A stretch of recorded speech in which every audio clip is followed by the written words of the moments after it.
We need to be really, really aware of, which is why we actually do the transformations. So now that we know how to do all of them, we sort of need to put them all together. So we know how to do each of them. Now I've got to connect all the dots. So if you get a graph, and hang on, let me just make sure I'm doing the right one so I don't confuse everybody. That's chapter 6, not there yet. How many chapter 6 parts are there? I don't know off the top of my head. Yeah, that was right. Cool. What is chapter 6? Time series.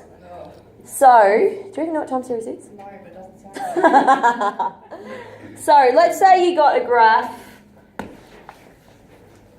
Let's say you got a graph and it looks like this.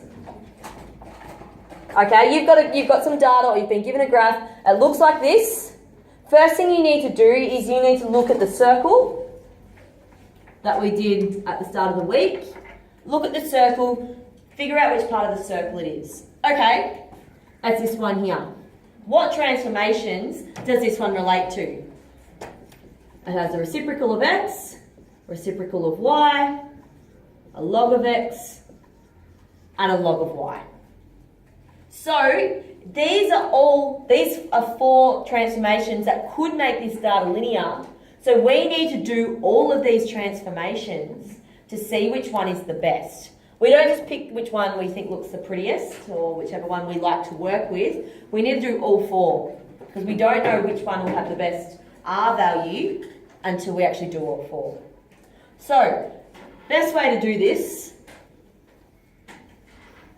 is to create a table with your transformations that you're doing and the R values. So let's say the first transformation we did is a 1 on x. All right, we'll put all our data into our calculator. We've got the 1 on x values. We've put that in. We've found our equation. We get our R value. Let's say our R value is 0.93. I'm just making this up. All right, 0.93.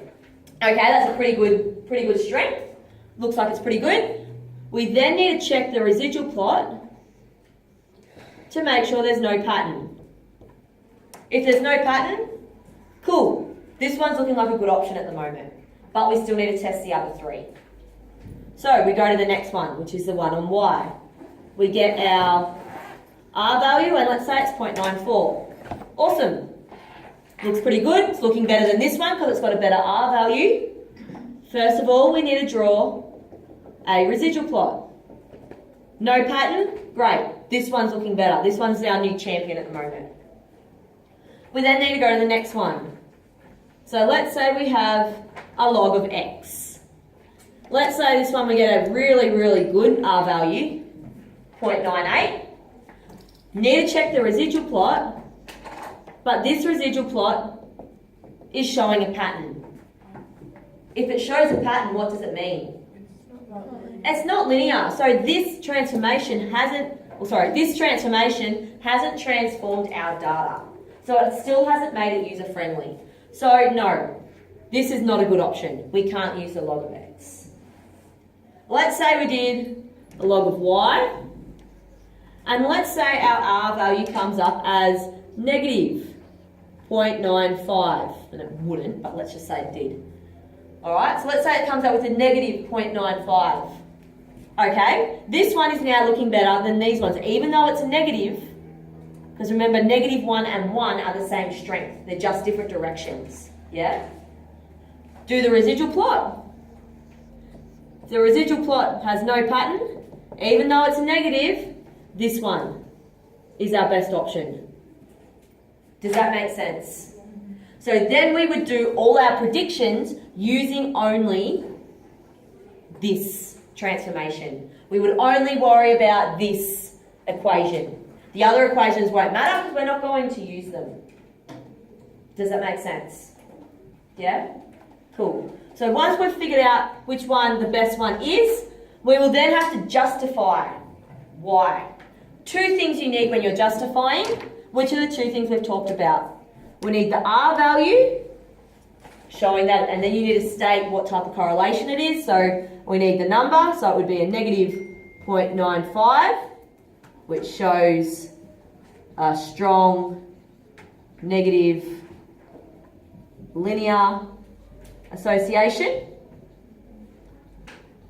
Then you would also need to talk about the residual plot. So these are the two things we need. Where do we write that? That would be in a question. Oh, okay. The question would say, justify your answer. Oh. So it would say, which transformation are you going to choose? Justify your answer. You'd need to do all of this to work out which one to choose. This is justifying your answer. And that's in the previous. I'm confused, sorry. No, that's okay. What are you confused about? I was just going to write it down so I don't forget.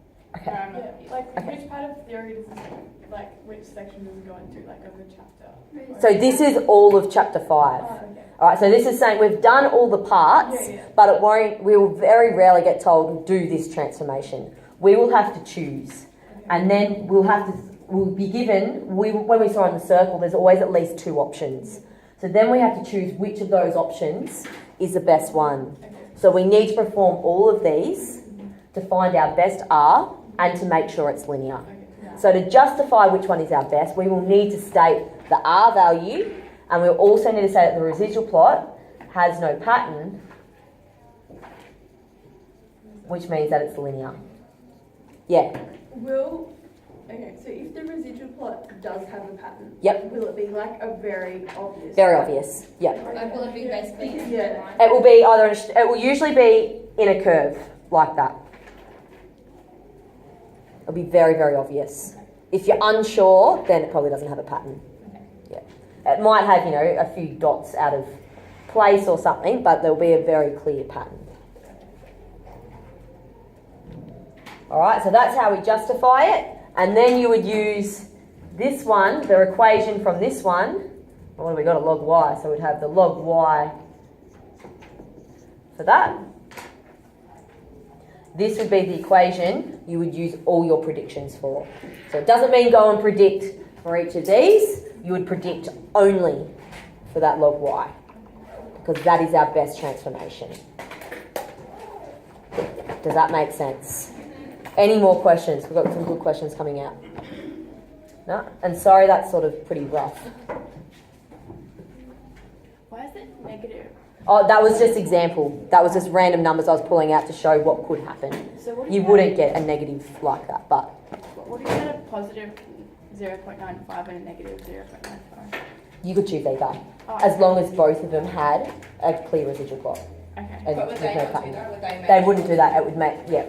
And if we answered the question, like in terms of variables, and did all of the transformations, if we didn't write justifying answer, would we take marks? It will ask you, it will usually say justify your answer or explain your answer, but if you didn't, then yeah, you would lose marks. Yeah. I'm just stressed out. I think they're talking about theta, don't we? Sorry. That's okay. So on next lesson, is that Monday? Tuesday.